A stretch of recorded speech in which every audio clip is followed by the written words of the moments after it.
as someone in the classical music community for decades now, I know that we are trying to make it more accessible, to get more people in the auditorium to experience the magic that we've become addicted to. And I think that it's much more accessible than people realize, because it is high emotion, human storytelling with like the most dramatic, dare I say, metal sort of music you might ever hear. I think opera and metal are actually like way closer than people know. It is Yes. like the most extreme form of singing.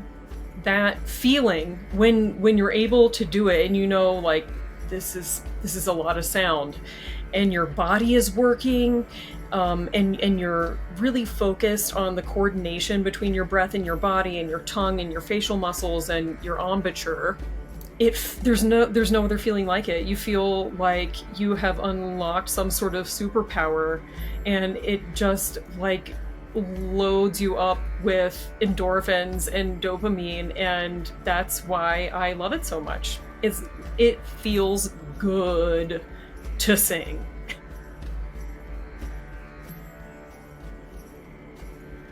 For the next hour, I would love to talk to you about some things that we have shared before. So first, thank you so much for coming on to the Gamma Seeker broadcast.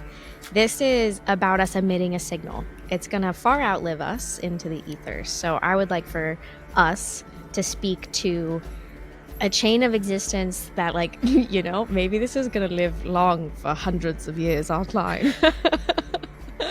So we'll look back in 20 years and it will be like, oh my gosh, why did I say that?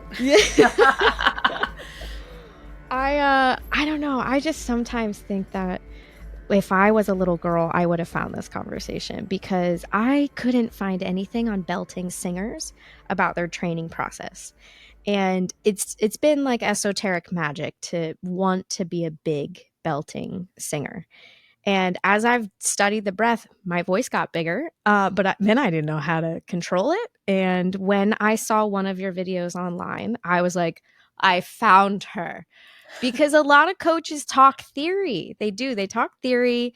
They can tell you positions, but they actually don't know how to execute it. And I, as an athlete, I wanted somebody to speak from it from a place of mastery. I wanted them to talk about it as like an insider approach to executing these big, powerful notes with containment. And the containment is like, you know, 150, 200 yards away from your body. It's a hard thing to talk about, how sound fills your space and how you feel like a weapon because you kind of explode in different directions. When I saw your video online and I saw how you grounded into a note, I was like, this is my coach. This is the person that can teach me. So this conversation can go a bajillion ways, and there's a lot of people that have literally never talked to an opera singer. So I just want you to be the storyteller that you are, and like take us on a journey a bit to what made you fall in love with singing. Oh my gosh. Well, for one, thanks for having me. I always love talking to you. I love how curious you are. And I love how much research you've done on the breath and the body, and the fact that you sought me out through an Instagram video. I was like, this person cares and is curious. So that's, I think, why we get along so well. And yeah, I love making giant unamplified sounds. You know, what makes opera so cool? We don't use microphones. So that's my favorite thing to do. And how did I fall in love with it? Man, I think it was just, I started off joining a children's choir because my friends were doing it. I was in a Catholic school and it was connected to a church and they had a children's choir. So I just wanted to be with my friends after school. So I joined, and then through that, kind of realized I had a natural ability, just because if you don't ever really sing, or you just do it like, you know, haphazardly as a kid, you don't really understand that you've got something special until you're really in a situation where somebody's listening. And so starting at about 9 years old, I started leading Catholic masses, singing Ave Maria in Latin, doing things just to kind of understand what it was like to sing in front of people and perform live. And then through that, joined another choir, started taking private voice lessons, and just through my experience, just because I grew up in a Catholic church, I guess, where there's more sort of a classical music feel. And also just naturally, my voice sounds like a classical voice. I have a natural vibrato that that I have always had since I was a kid. And it's just something that interests me. I think the challenge of it, I I don't understand how to do belting like musical theater belting. Um, but I understand how to sing classically in an opera house unamplified. Because in musical theater they have microphones. They actually don't have to be very loud. Yeah, that they have multiple overhead microphones, and half the time you just have to shout your voice like 6 feet to 4 feet off the stage over like over somebody else's voice in order Mm, to get it amplified through the. So it's a lot easier. The rest of us look right. at you like, holy shit, dude. Yeah, in musical theater, they have mics attached to their heads. They're either coming through their wigs at the top or they're coming from the side over here, and and actually I'm gonna ruin Phantom of the Opera for so many people right now. Phantom of the Opera is a musical, by the way, because they're mic'd, and also um, they do it 8 times a week, right? And so like it's really hard on your body. Opera singers don't do shows 8 times a week. We maybe do like 3 or 4 a week. Um, and so in Phantom of the Opera, when Christine is singing her famous like thing, like it goes really really high, and then she sings a super high note at the end. It's pre-recorded. She's actually not singing it live.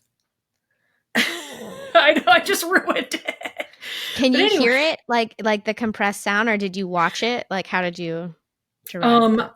Or did you know because in industry? one of my girlfriends played Christine on Broadway, and I lived in New York for a decade actually, and she was singing Christine on Broadway, so I went to see it, and and I was like, man, that high E she sang sounded so good. I wonder how she does that 8 times a week. I didn't ask her about it, Right. but then I was talking to another one of my musical theater friends who was in Chicago, and she was like, "Oh, that's pre-recorded. Everybody knows that." I was like, "Oh, I did not know that."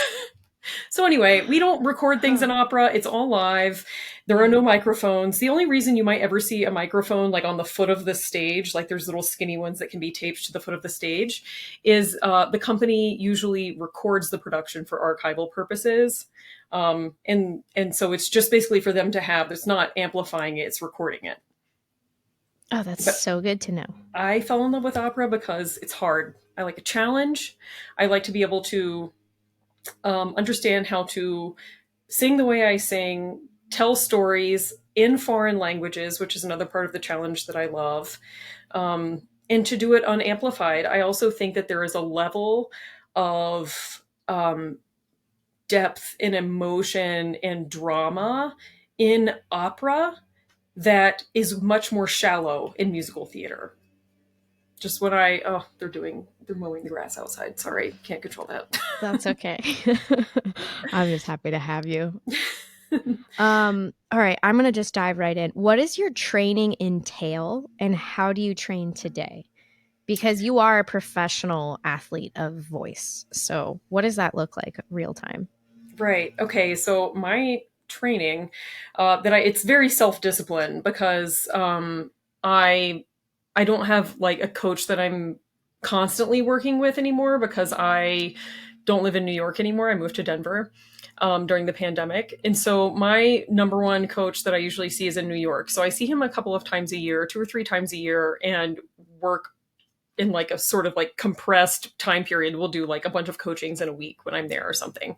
Hmm. But now that I am kind of on my own and it's all about self-discipline for me, when I'm training, I make sure that I'm not just skipping the warm-up process. I'm making sure that I am waking up my body before I put any sort of stress or pressure on my voice, because the body and all of the musculature in the body is what can take the work away from your voice and just gives you more longevity. you can sing for longer periods of time. So like waking up my body first, whether it be going on a walk, going on a run, doing yoga, stretching, anything that's going to, I mean, even if I don't have much time, you know, like you can do some jumping jacks, you can do some calisthenic exercises just to wake up your muscles, get like the energy flowing through your body.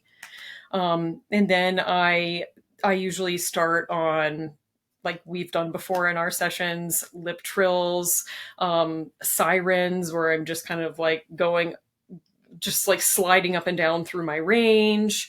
I'll just like do some hoots and hollers. The Southern girl in me wanted to say hoots and hollers. I'm originally from Southwest Virginia, although I don't have the accent. So yeah, I do that. And then I will go into actual scales, where I am going up and down through my range, and I'll start sort of in the bottom or the middle of my voice, and then eventually work up to the higher stuff to gradually stretch my vocal cords out rather than shocking them with a super high note right at the beginning.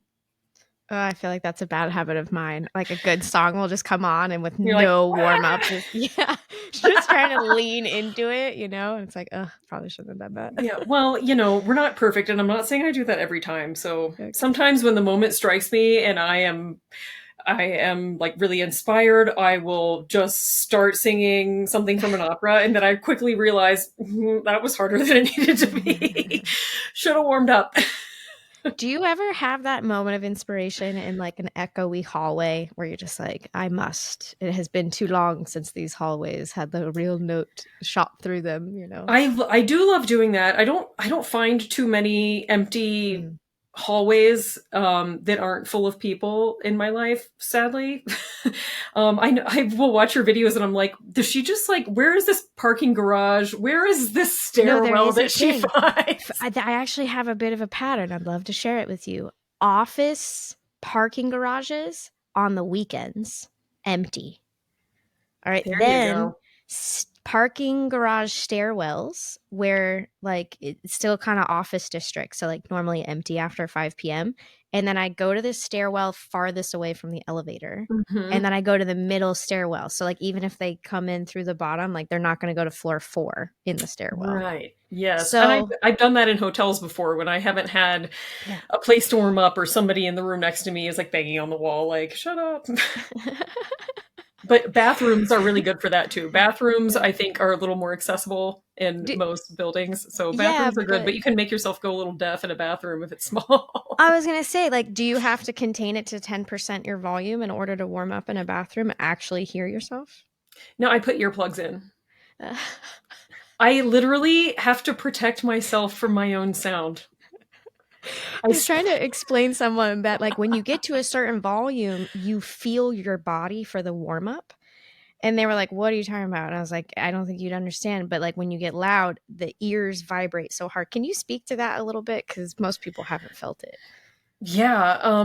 There's something about when you're using your face as a resonator, because you use the bones in your face to amplify your sound since you don't have a microphone, where opera singers are trained to kind of understand how to align our bodies, use our whole bodies and our lungs, and like have the perfect amount of breath control to gradually let it out while we're singing.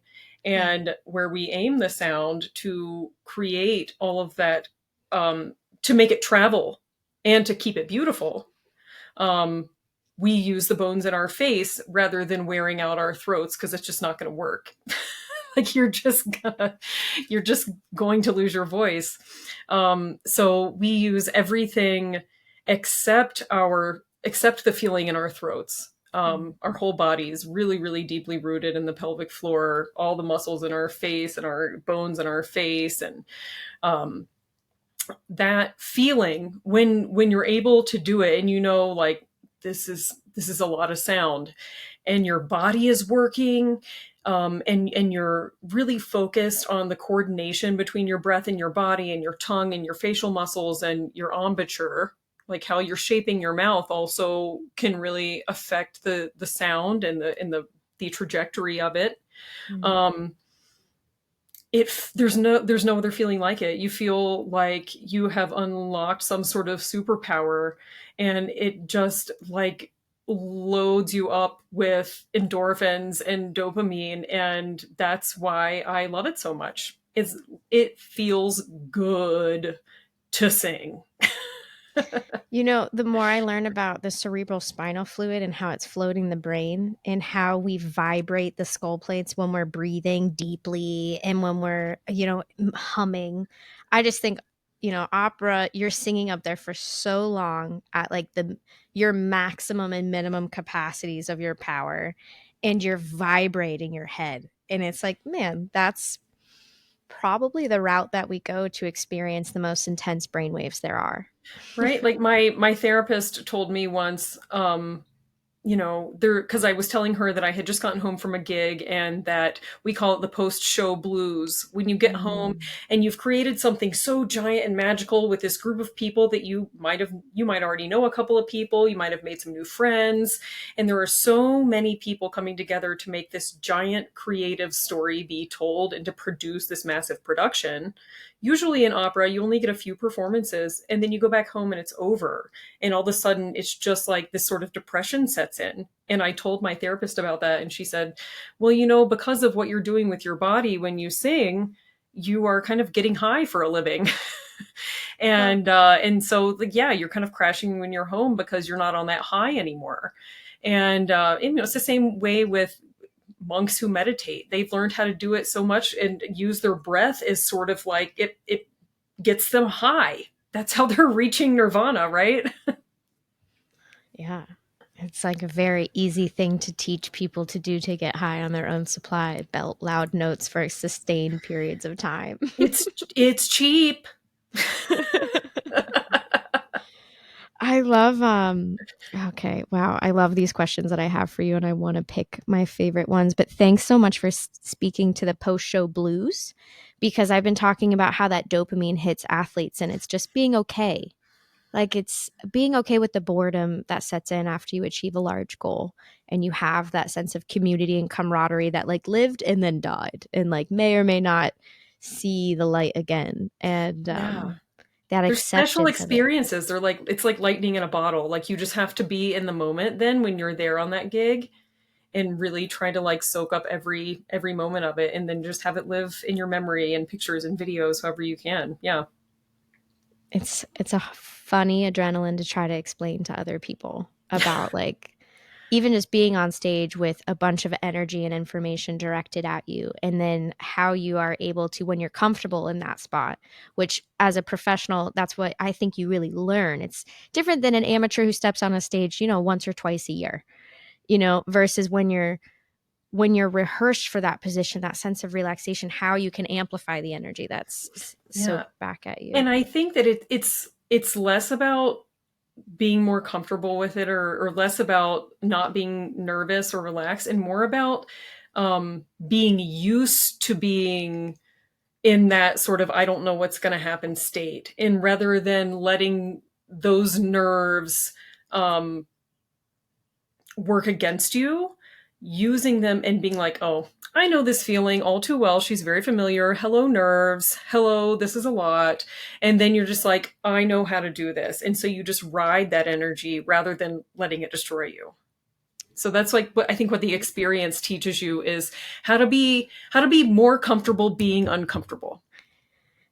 Let's just hang out here with this conversation because I don't ever see anything about it online. In golf, I was told that there is a frequency of tournaments that allow you to get comfortable with the adrenaline rush so that you can kind of predict when the yawns set in, how long you're going to ride it, when it's going to crash. You said the yawns. Oh my gosh. Yes. Why does that I was making my Carnegie Hall debut. I was literally on stage in Carnegie Hall, and there was a there was a piece happening Mm. before I sang, but I still had to sit there on the front of the stage in my giant gown in a seat with my music folder in my lap for a while, just like looking like, you don't want to, you're just being presentable because a whole Carnegie Hall can see you. But I started yawning. I was like, just trying to keep my mouth closed. So I was like, oh, well, what a snooze, Carnegie Hall debut. But I was like, what is going on? But it is the adrenaline crash because I had already gone through so many iterations of this that day Yeah. I had gone through, I did a competition in the morning, and then I had a rehearsal. We had a dress rehearsal for the entire program at Carnegie Hall in the afternoon. And then we had a couple hours break to get ready and eat dinner. And then we had the show. So it was like Hmm. my third roller coaster hump of the day. And I was like, oh man, like this adrenaline is making me feel like I could fall asleep on stage right now. And then of course, when it got time for me to sing, I was like, there went the Yeah. electricity. So I always found like everybody experiences the yawn based on how the levels like crash and fall with you. And I always just tell people you have to observe yourself because not everybody's going to have the same sequence of like when it hits. But for me, it was before. So like I would get to a course and then have a 45-minute warm up, and it was about 15 minutes before I'd get there. And about 15 minutes before I left to go and do the warm up, I would have these like epic yawn, like just yawn fest, just like, yeah, I'm so bored. And it's like everything in you is preparing for this dump that's going to happen. So it's almost like we're presetting or post setting Right. the body. And I say you, as a singer, use the yawn because the yawn is already getting you into that like Hmm. lifted soft palate space. It is kind of like opening up your nasal cavities too. So lean into the yawn, just work it into your warm up routine. Yeah, I think it's that sense of awareness for me is how I like love the adrenaline. So like when the yawns set in, or the heart rate starts to flutter and the yawns are over and the heart rate starts to go and you're like, "Oh shit, here it comes, nitric oxide, everything is vasodilating," and you're like, "It's not time yet." Yeah. For me, I'm always just saying be present. Feel my toes, like come back into the awareness of my body, drop my breath rate.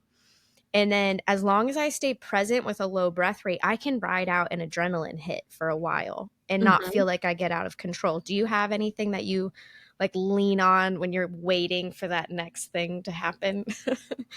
Well, I think it's a really, you even saying to me, like, I just think about the awareness of my body. I was like, that is something that I actually am going to take with me because Um, I haven't gotten the yawns recently because in an actual like staged performance, there's so much going on before the performance, like getting your makeup and your wig put on and like adjusting your costume, doing fight call, like all of these things you might need to do. There's hardly ever any time for you to like get bored or like chill before a performance. Hmm. But in concerts, it does happen because you're like, all right, I got my gown on, I'm sitting here waiting to sing, Hmm. and so it happens. And so I think that I'm actually going to take what you said and use it for myself. You like be really aware of my body, focus on my breathing, and be really grounded. Try to like be conscious of feeling all the extremities of my body so they don't start going numb. Yeah. Well, and somebody always reminded me of this, and it's like it's been stored in my brain. Michael Jordan is the greatest at being present. And he would play cards like when they were touring on the road after a game, whether they won or lost. He found an activity that kind of got the guys back into the moment, allows them to let go, right? Tiger Woods had a thing that he would do when he was touring. So, like golfers, you're highly competitive with everybody around you, and you're on vacation with them 27 weeks a year minimum. It's pretty awkward. Like, there's a lot of high tension. So, anyway, they created a thing where him and like Philly, particularly, they would do ping pong tournaments. So, like, no matter what happened, it's only 5 hours of the day, and then everybody's staying at the same hotel. So how do you get out of your head? So for them it was like these tiny little contests that popped everybody back into the moment so that they could let go of whatever it was that they experienced. Right. Yeah. I do. There are some instances where like I was on a gig in Omaha, Nebraska a couple years ago, and the gig, the opera itself, there were only women in the opera. It was about nuns. So Okay. it's a bunch of women. The director was a woman, the conductor was a woman, the pianist was also a woman. So we have the piano for the rehearsal period before we join with the orchestra. And it was, we all just had like this incredible female camaraderie. And after rehearsal, every single day, we were all staying in the same extended stay hotel. And after rehearsal every day, we had this group text and we were like, meet down in the lobby, because they had like this big sort of like community area in the lobby with fireplaces and couches and tables and stuff. We would all meet down there with, like a glass of wine or a snack or whatever, and just get to know each other better as humans. You're being characters and telling a different story on stage or in the rehearsal room. But for all of us to connect and unwind and share our own stories with each other and get to know each other better outside of rehearsal in the evening, when we didn't really know each other. I think I knew one or two people in the cast beforehand, but Hmm. that was that experience ended up being one of my favorite experiences because of how close we all felt, because of the time that we consciously took to be together outside of the job. Hmm. I love that. Thank you for saying that. Um, oh, there's so many questions I want to ask about. I need to ask this one. I already know this story, but it's a very important story to share. And you can be as raw or as flippant about the details that you want, but I would like for others to hear the hope of it. Have you ever lost your voice, and what did you do to find it again? Mm. Yes, I have definitely lost my voice before, more than once. But and it depends on what it's from. A lot of the time, it's just from fatigue and travel. Like if you have one gig that you've been on doing an opera for 4 to 6 weeks, and then you immediately have to travel and do the next gig. Like, I've got two stories surrounding this.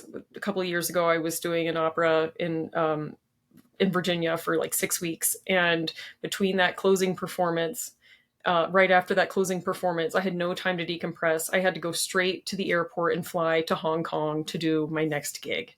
And both of these operas were very, very vocally demanding and very challenging. There was just a lot vocally, physically, both of these roles. And just the fatigue and the stress, like the mental stress, I think can affect you a lot. Knowing that I have to be healthy to do my job, because if I can't do my job, I don't get paid and I can't pay my bills. That stress right there is enough to get someone sick. Relying on your health to be able to do your job is an incredibly stressful thing. With a lot of people who have a 9 to 5, they can be like, I got a couple sick days I'm going to take, or I'll just work from home. I can have a cold and do this computer job.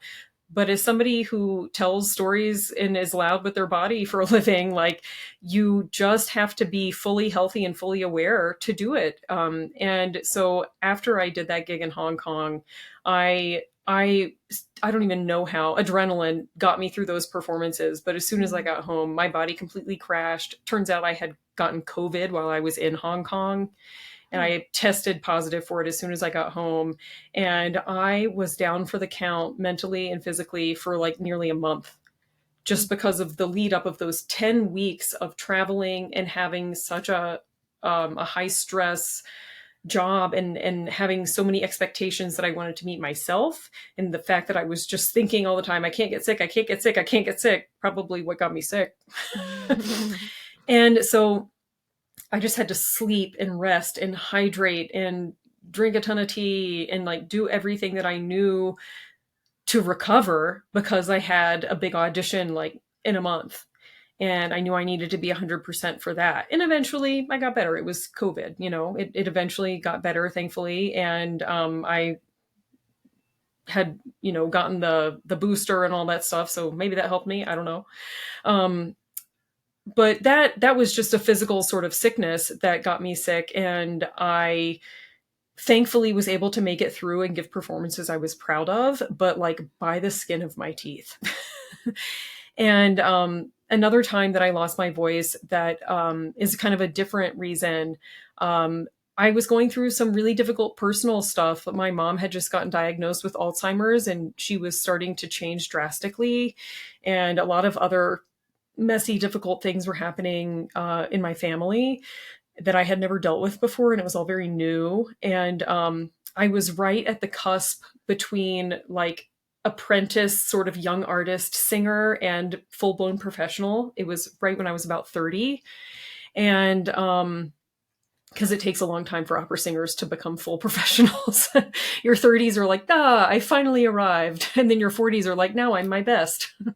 um, but I ended up just not being able to sing. And I had been doing some performances. I was away from home. I was living in Miami at the time, working for Florida Grand Opera as a young artist.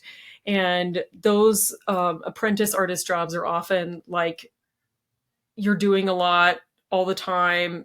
I mean, people say slave labor. I'm not going to go that far, but what I will say is that like they're not as concerned with your health. If you're a young artist, they're more concerned with, are you able to do this concert that these donors paid for? Because we need you to do that.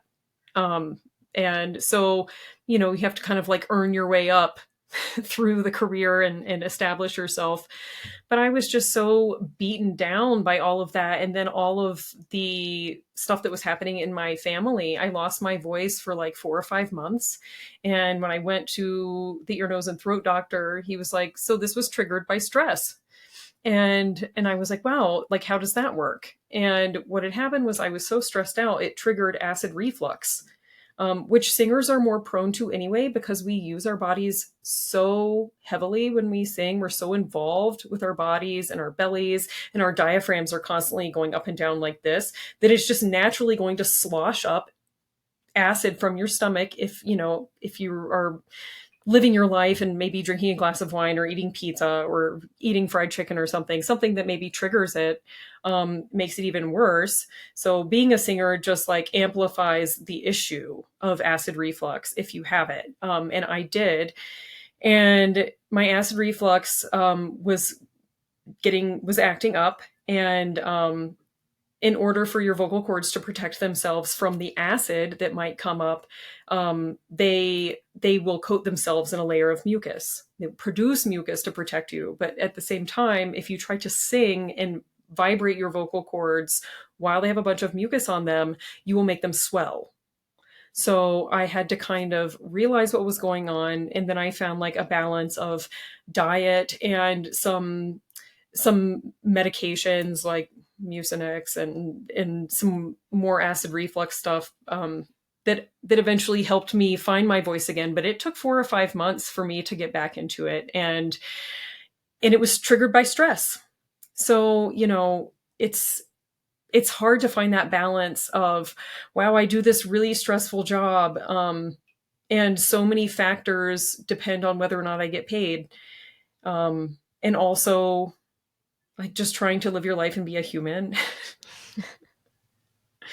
So yeah, that when I have lost my voice, I first and foremost, if it's something that I think is not just a cold, I will go to a doctor. I'm not trying to mess around with my livelihood and just self-diagnose, because I can't see inside myself. I can't see what's going on. So I'll do everything that I know to do. But if it's not getting better, I definitely will go see a doctor. But, rest, sleep, hydration, natural things that help with inflammation, like turmeric, bromelain, and also just like getting outside and moving your body, walking around, breathing in the air outside. All of those things can kind of help your mind not be so stressed out too. So it's like you're trying to heal yourself physically and mentally at the same time. Well, I love that. You read my mind for my next question. I was like, what do you do if you don't feel good? And you're just like, bo, ba, be, ba, ba. Perfect. That to me makes it practical. A lot of the people that are in my audience are looking for natural remedies because at some point or another they had a bad run-in with a doctor or something like happened for them. But I love that you're just being honest about what your process was. You're like halfway whispering it. You're like, I did take medication. I know you don't talk about that. I know. I'm like, I did it. Well, here's the thing. I didn't have to. I could have started drinking decaf coffee, which to me is disgusting. I could have cut out all acids and fried food and alcohol and all of that. But I am a whole human being who loves cooking meals with my husband that might contain fat and drinking a glass of wine. And so find your own balance. You know what I mean? Yeah. Like, I don't want to completely deprive myself of everything that I enjoy Yeah. just so I can be at the top of my game all the time, even though I do enjoy that. Um, it's up to, it's up to you. Yeah, I love the candor. I feel like that just allows people to make up their own damn mind. And like it's funny how often you and I end up resolving on a topic that like that. It came up the last time we were together, and you're like, it's nobody's fucking business. It's like It's you're just totally right. seriously, yeah. If you can do your job and do it well, how you spend your time outside of that job, nobody else's business. Yeah. But if what you're doing starts hindering your job and the product, then you got to like reevaluate and find, something else. Speaking of things about reevaluating things and other things, I will have this question here, and I think it's just fitting for it to come up at least once somewhere on my channel, even if we bury it and we never release it short. um, I asked you when we first got together, I was like, if I were to be smoking weed occasionally, how can I do it in the most respectful way to my voice? And I would love for you to share what you shared with me that day. Right. So, the facts are the facts. Of course, like combusting weed and inhaling it, there's going to be like heat and butane involved. And I mean, you don't have to have butane. You can use like a little hemp rope and light it or whatever you want. Obviously, I know my way around these things. Um, but, so there are the facts. Like, I would say that actually smoking weed is probably the most harmful. Um, and it also just depends on your body. I know a lot of people who can smoke a joint and sing beautifully the next day, and maybe smoking doesn't cause a mucus buildup for them, or it doesn't, or like the heat coming in does not cause their vocal cords to swell. Like, we're all our individual human bodies, so we're all going to react differently. I know people who just like cannot, they one puff and they're ruined. So like, I have never been on any sort of like anxiety or depression medications. Like, a lot of my friends in this business are. And I use cannabis as a way to wind down, a way to, when I don't have to focus on anything for the rest of the day, or if I'm having a hard time going to sleep at night when I'm on a gig because the music just won't stop running through my head, or, oh my gosh, why did I say or do that thing in rehearsal? Like, that was so dumb. And then you like can't sleep about it. A gummy is a wonderful thing. Some people are like, I like to find a middle ground and do vaping. It just depends on like the quality of that product too. Like, you got to know where it's coming from and what's in it. So like, if you're somebody who loves to sing and wants to sing, but they really love the inhale, exhale of maybe smoking, I would recommend maybe like a live rosin vape that, was cold pressed, like the fanciest of the fanciest vapes that are like, where it's coming from, how it was made. Again, it's probably not the best thing in the world for a singer. Like, a completely sober singer is probably the best way to go. But I mean, how much good art has been made completely sober in our existence? What an interesting question. So, I guess I could be a little hippie on this topic, but at the same time, I am realistic about it. And I have experience in this career. And I know that, there could be like the purist who is like, oh my gosh, know this, know that. I'm only, my body is my temple, and good for them. Like, I don't know how they're managing the stress. Otherwise, maybe they found it in exercise or meditation or another hobby. Like, maybe deep down inside, I wish that I could be that way. But what I know is that I've been through a lot of stuff in life, and that every now and then, like, cannabis helps in the right, of course, not like before a rehearsal or before something I really need to focus on, where I'm like, wait, what did you just say? Like, that's not the frame of mind I want to be in. But at the end of the day, when I'm off the clock and I don't need to be on in the room anymore, it's my business what I do, as long as I can still show up the next day with my full abilities. Do you know what I mean? Mm-hmm.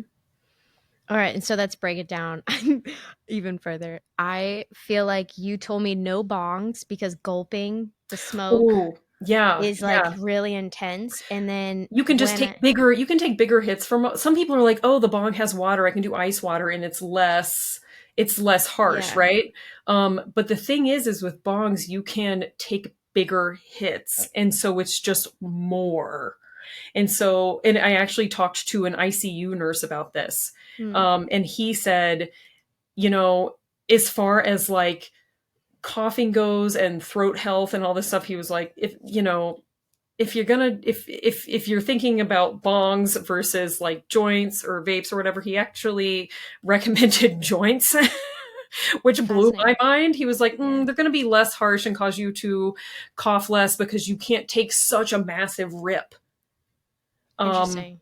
and it is interesting. So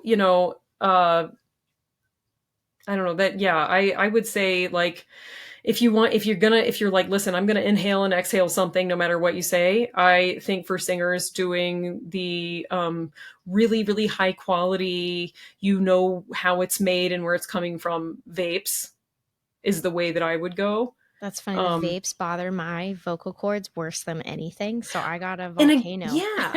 Oh, ooh, the volcano. Now that's fancy. I've used one of those in Yeah. Amsterdam, but I've never owned one. So that's very smart. I would, you know what? Yes, volcano over vape. Absolutely. And then I can make edibles out of the ground up stuff, which I think Yeah, is like really where the only direct, like that's the future for me. The purest of me is edibles only. exactly. And I would like to get to that place too because there are But I'm, good products out there. yeah, But again, like a lot of people find the stress relief in the inhale exhale, and I understand that too. part of my soul's a wizard. I've been smoking since the beginning of time. I, You know? I mean, honestly, same. Yeah. No. It's a good thinking companion. Like authors and artists have been talking about it forever. It like when you have a flame or torch or something burning, an incense you're holding, it doesn't matter. There's like something resonant off that Right. transformation. That's And I agree with that. And I agree with that. And if I can consciously also know that things like candles and smoking, like we're putting toxins in the air that we don't want to breathe in. I understand that. But at the same time, there is something about like sometimes if I'm like, you know what, I'm gonna take this edible, and then when it kicks in, I'm gonna practice, and I'm going to be able to focus more on sensation because your senses are so heightened, right? mhm. So I'm able, some people don't, I know somebody who was like, I can't do it in practice. My body isn't alive enough. It's not awake enough. I'm too Yeah. lazy in my body. So I think it's a fun time to kind of, excuse me, experiment with how things feel and really just kind of get in your head. Yeah. Oh, okay, when I did it this way and tried this, and this specifically, it felt like that. And I'll write it down in my practice journal, something like that. It's my Um, favorite time to sing. I'm with you. Like me and my piano, if I'm a little bit high, it's just I can shut down every like anything outside of my room that I'm in doesn't exist. And it makes me very present with how the vibrations are feeling in my body, which I think is what you're introducing me more to than any other coach I've had.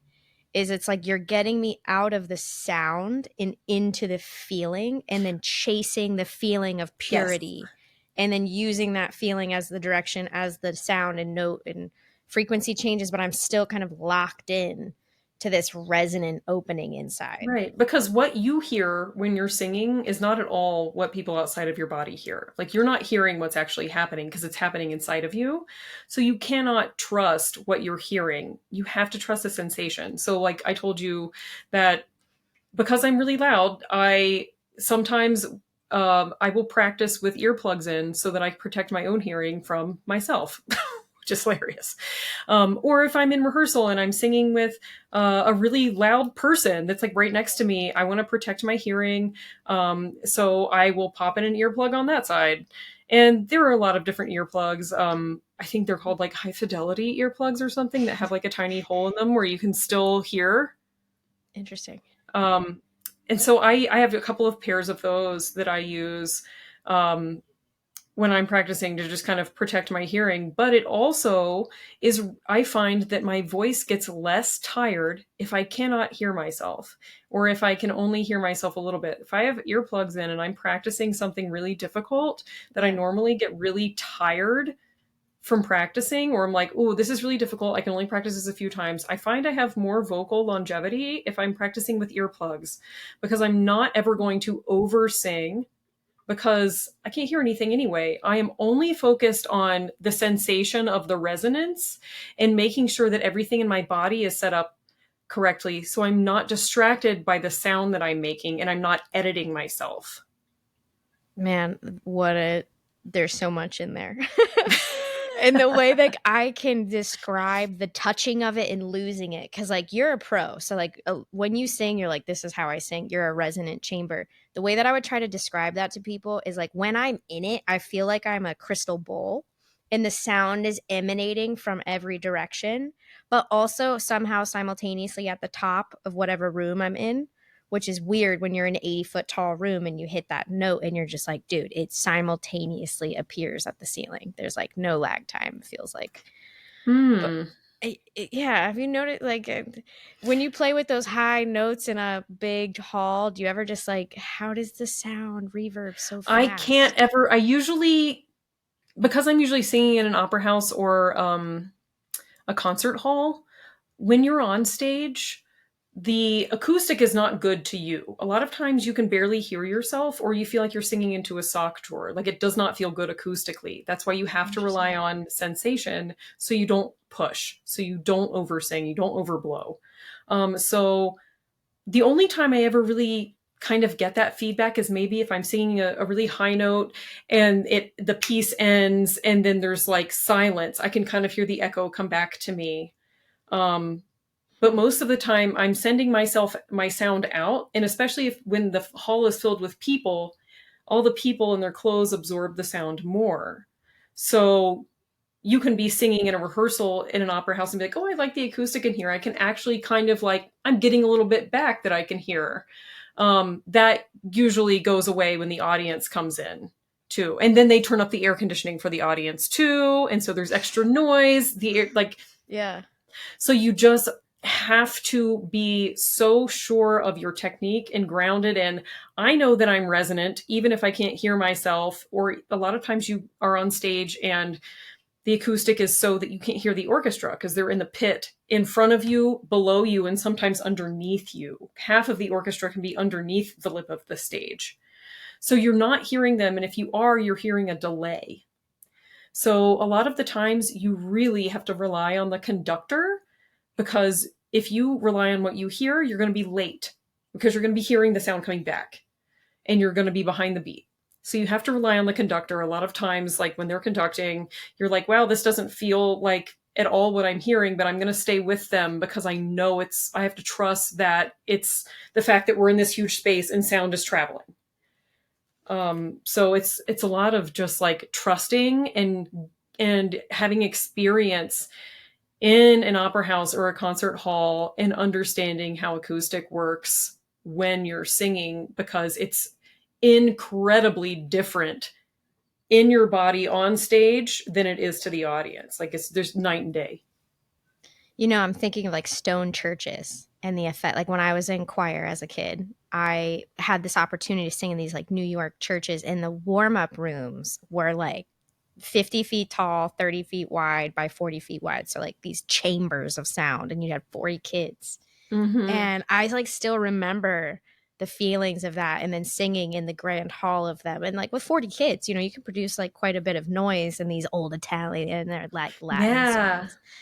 And I'm like curious, did you have the chance to sing in stone churches that like Oh yeah. I've done a lot of that in my, as side hustle. I for decades, no, for probably 15 years, I have on and off had like church jobs Mhm. where I will be a section leader, they call them, in choirs and churches, where Mhm. I will get paid to sing in a church to help out the people who are there for fun, to kind of be an anchor of like, either I'm usually in the alto section because I'm a mezzo, but sometimes they're like, you can sing soprano too, just help the sopranos. And so like I understand that feeling of what you're talking about when you're in an acoustic space like a church. Like, I've given recitals in churches before just with piano, and a lot of times like reasons that operas aren't done in big boomy spaces like that is because it would just cause too much reverb, and all Mm-hmm. of a sudden it would just be like a wash of bathy sound and you wouldn't hear any of the text or the intricacies. So that's why Okay. it's not usually the space for an opera. Mm. um, it just like doesn't work well. But for choirs and for recitals where you're just singing by yourself with a piano, it is a really really lovely space where you can really hear things coming back to you, and you can sort of like relax and bathe in that like reassurance that they're going to hear it. You don't have to give any extra. Yeah. Wow, so cool. It's something I still like seek, like that good acoustical chamber. I like have dreams of like being Mm, able to rehearse in the perfectly made space that like you can hear yes. yourself actually, but it feels like you could still stretch out in it. Yeah, there have been a couple of times. I think it was a time I really love caves. And I really love spelunking. And Whoa. when I was in grad school, I did the Wild Cave tour in Mammoth Cave in Kentucky. And Okay. it's Mammoth Cave is the largest cave system in the world, and I didn't know that until I started researching this cave tour. And the Wild Cave tour is like where you're crawling, like there's an obvious path, and they're like, we're actually going to take this hole under this rock and squeeze through this tiny space on our sides because it's the only way we fit. So I really like doing stuff like that. And there was a portion of Terrifying. this cave tour. If you're claustrophobic, it's not for you. Yeah. There was a portion of this cave tour where I can't even remember what they called it. They might have called it like the Grand Ballroom or something like this. But it was some sort of big open space in this cave, and because it's a cave, it's also pitch black. And the whole tour kind of, I guess they found out that I was a singer, and they were like, everybody turn off your flashlights, and we just want Hilary to sing in this room. And so I got to sing in this like giant cave dome underground, and that was a really cool acoustic experience. I'll tell you that, because you just like thinking about like how long that's been there, and that it's like a natural space, and that like it's not getting any sort of outside air or breeze or influence. It's all just like stuck in its little like time capsule. And to have like my only superpower, which is my sound, influence that felt really cool. The coolest thing ever. I bet. What did you sing? Ave Maria. I don't remember. I think that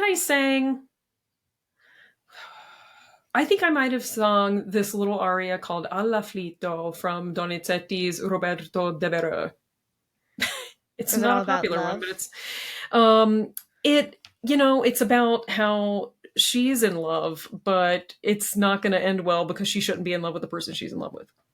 Ugh, classic unrequited love story. Dun dun dun, he's taken. um this conversation's been so good. I'm gonna hit you with 3 protocol questions for like Sure. the most practical uses. What's your protocol for an international flight? Ooh, that's a good one. Okay, so like hydrate, hydrate, hydrate, hydrate beforehand Mhm. as much as possible. I really love the like liquid IV pouches, or like I know Pedialyte makes them and stuff, but they have really saved me when I'm singing at altitude, like in the mountains for hydration. Um, so I will drink a ton of water, take a liquid IV, and also probably drink one on the plane. The longest international flight I've taken was to Hong Kong. And like the shortest amount of time I've been able to fly from here to Hong Kong and back is probably 20 hours. And the longest time with all the connections and delays took me like 56. So it was not anything I wish on anyone else. But some things that really help me, other than just staying hydrated as much as possible, are I have the humidifier mask. Yeah, I wanted you to talk about this because I've seen Yeah. you do it, and I'm just like, "What is that?" That's next level protection It's there. cool because it's more than keeping germs out, which it does because it's got a little like sponge filter in Mhm. it to filter things coming in and out, which I assume does something similar to like what a mask, like a regular hospital mask would do. Um, but what it really does is kind of like this dome around your face. It's like this see-through like plastic dome that covers this part of your face that traps it basically like takes, because airplanes are so dry, they're so dry, which is why I say hydrate. It takes the moisture from your breath and kind of keeps it in this area, so you're not losing a lot of moisture. You're using the moisture from your own breath to keep you more moist. It's kind of like Yeah. a A humidifier. self-producing humidifier, right? Yeah. And so I will use that. I also, if I'm being really paranoid, I have a little travel size air purifier that I can just sit on the fold down table. Hmm. Um, and I usually take it with me to keep in hotel rooms and stuff like that, just to make sure, because you don't know, like I always ask hotel rooms, like, when's the last time you changed this air conditioning filter? Can you change it again, please? If I'm going to be there for several weeks. Hmm. Um, so I'll do my air purifier, my humidifier. I wear compression socks, Interesting. um, all the way up to my knees. They're said to help with jet lag, with blood circulation, and things like that. And I find that they're just really also comfortable, like a snug hug on your leg while you're in like an uncomfortable plane.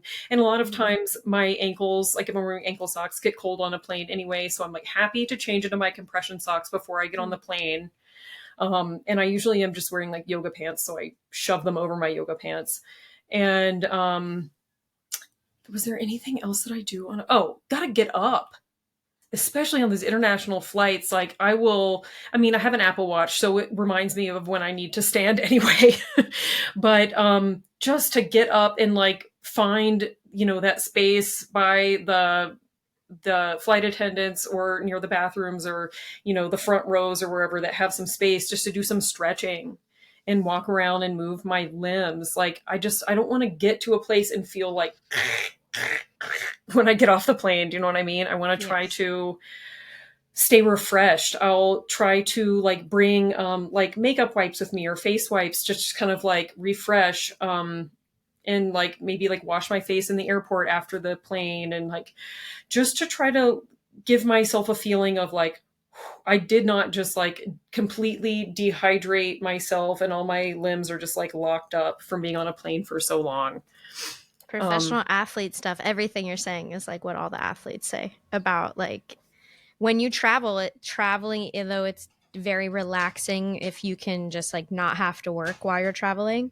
There's still so much, in my opinion, like EMF and like bad water. All the water is all plastic everywhere. yes.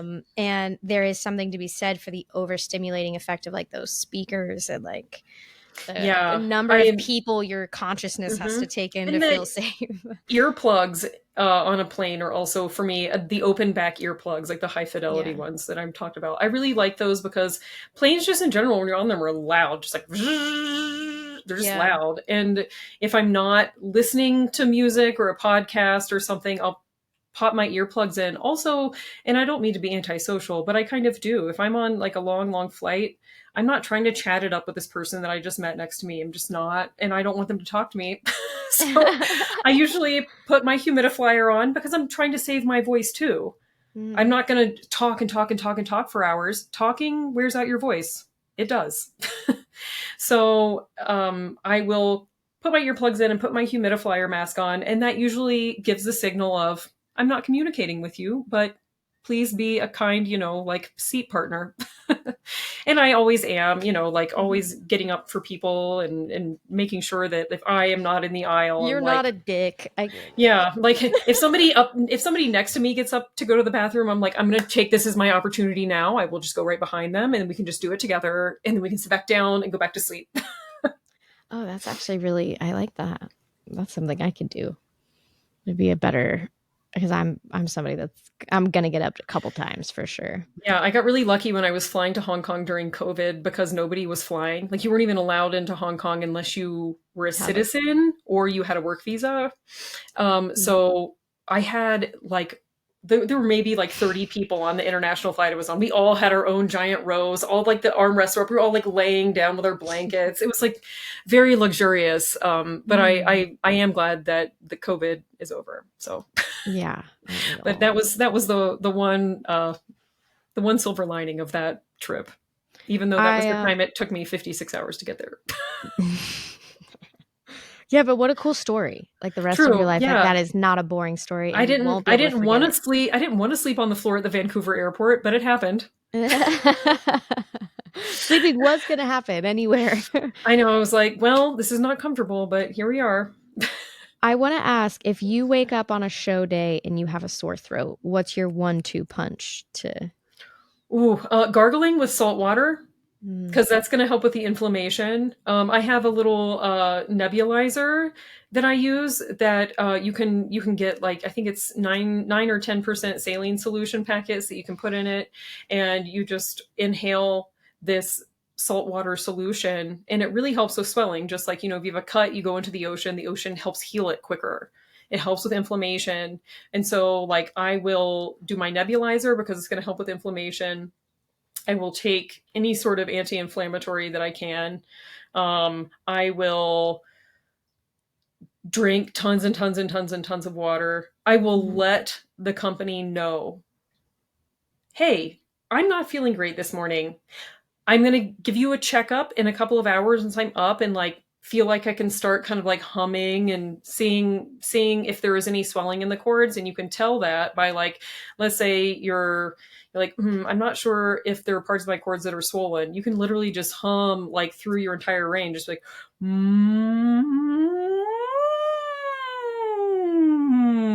and if there's any point there where your cords don't want to come together, and it's like you're trying to force sound, it means your vocal cords are swollen and that you should should rest. if you should probably just like not sing. But sometimes you have to. Sometimes you don't have an understudy. Sometimes you don't have a cover. You don't have a choice, and you just like really need that paycheck. So I will do as much as I can to save my voice. Like make sure that everything is there. Like when I'm in the shower and all that hot steam is around me, I'll Mhm, do some really light warm ups in every part of my range just to make sure that the chords are actually coming together and it's there and it's not forced. But I mhm. won't do hardly anything after that because if your throat is sore or your vocal cords are kind of hoarse or like anything like that, using them anymore is not going to make them deswell.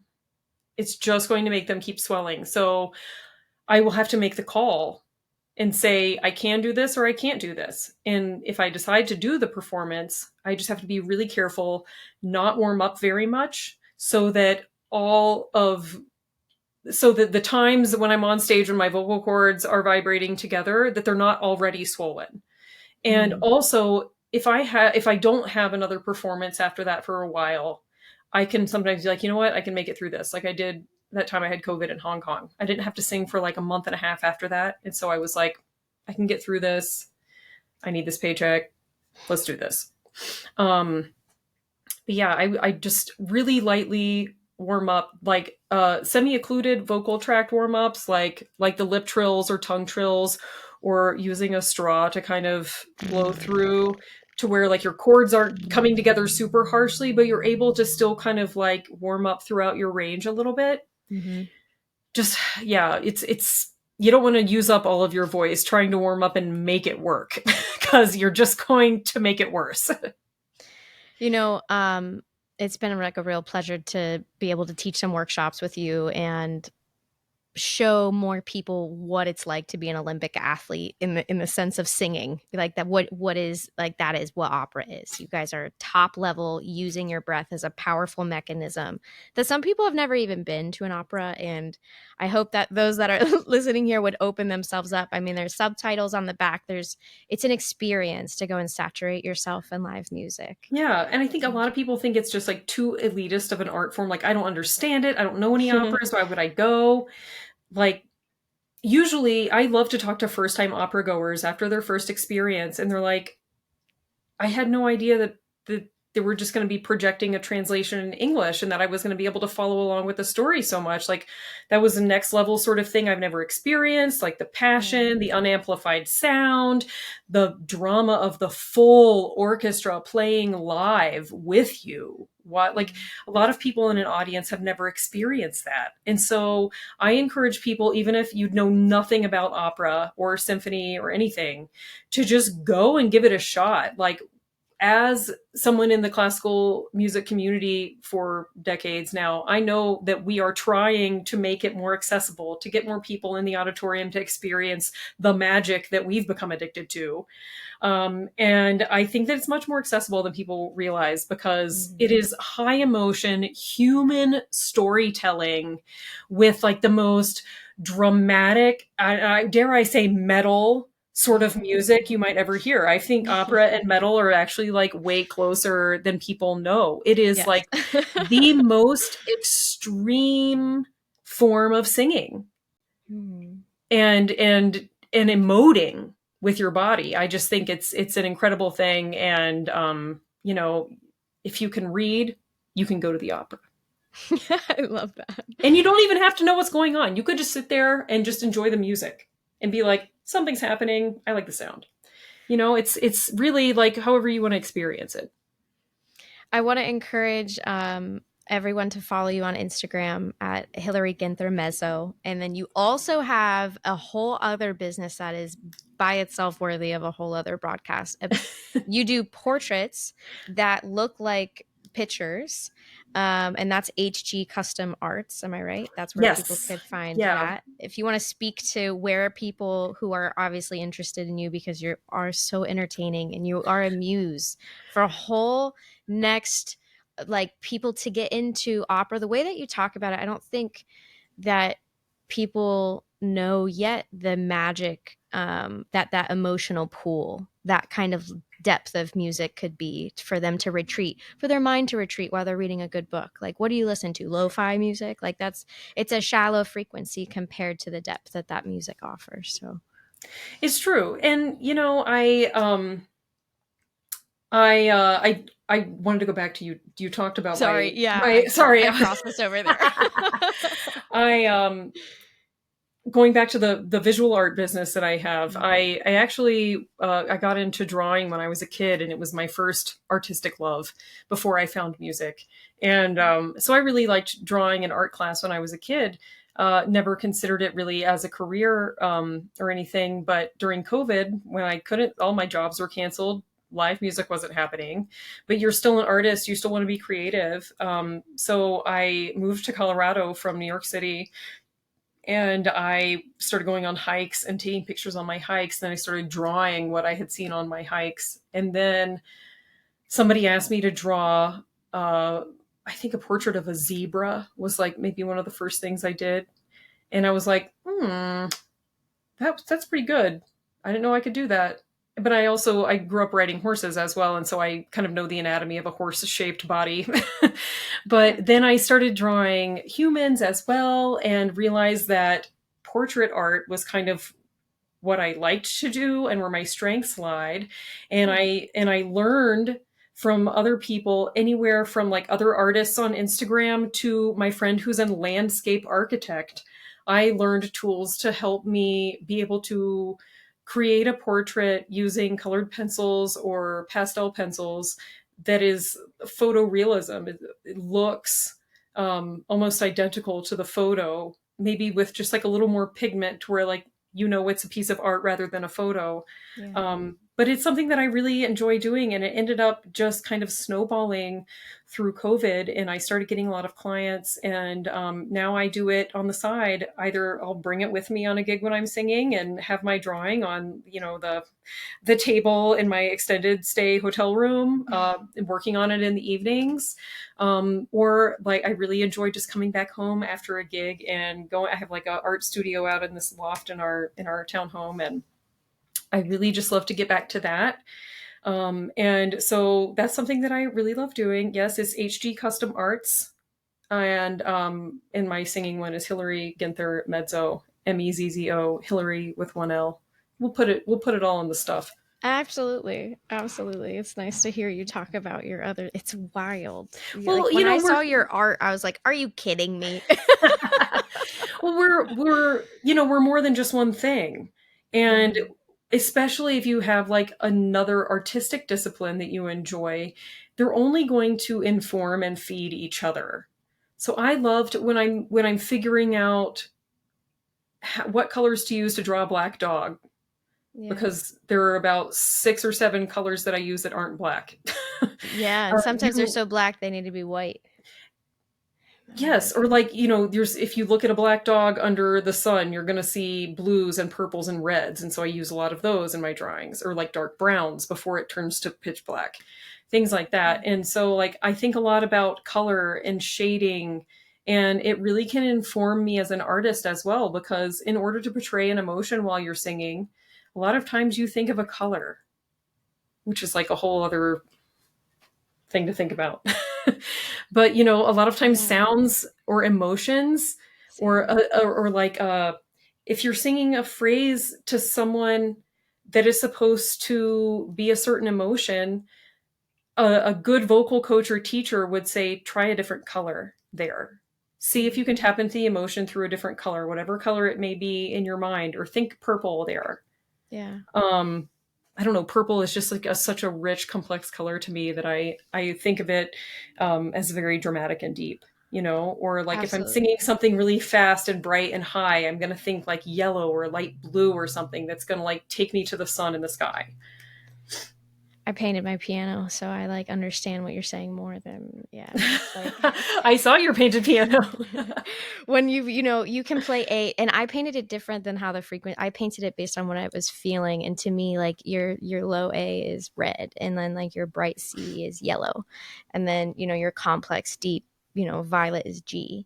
Mm, And for me, it's like any musician that sits down at the piano, even if they don't play piano, it's like just play the red chords, just skip one. It's like mm. it's like A minor, and I was A about to say, minor, yeah, minor versus major is going to give a completely different color, and yes. because color can equal emotion in this sense, right? And it even thinks of like the hues of red that you have, like the deep hues and the Different bright hues. octaves, right? Yes. Exactly. So the landscape of sound when I play music, that's like kind of the only thing I'm really obsessed with now. And the big vowel sounds, there's only 5 vowel sounds in language, it's like, Hmm. to me, sound is so much more amorphous when we just let the consonants know, we let the words go, and we just play with, is the shape expanding, or is the shape collapsing, or is the shape kind of ovalish, and then how big can we make that shape in the sound, and then what's that effect on. Absolutely. And even if you're forced to sing with text and consonants, which I always am, you learn how to use the consonants in the text. You can use the consonants to propel your air as a springboard, to give your sound, to give your voice and your breath more energy. You can use a rolled R to propel your sound even further, whether it's mentally or physically. I like to say, like, this isn't going to be my hindrance. I'm going to use this to my advantage. So I always try to use something like that seems like maybe it's breaking up the sound or stopping the sound, and use it for good, and use it to help propel me rather than to stop. Oh, that's so wild. I mean, this is why I'm asking you to coach me, because you talk about consonants like they're trampolines for the next They note. are. It feels like a samurai cut through the frequencies still for me, but No, think of it we'll as get a there. diving board. Think of it as a super springboard. Riddles. I look forward to unboxing them with you, darling. Oh, yes. Well, thank you so much for your time and your energy and your Oh, of patience and course. patience here. I hope this is the first of many conversations we have together. Me Um, too.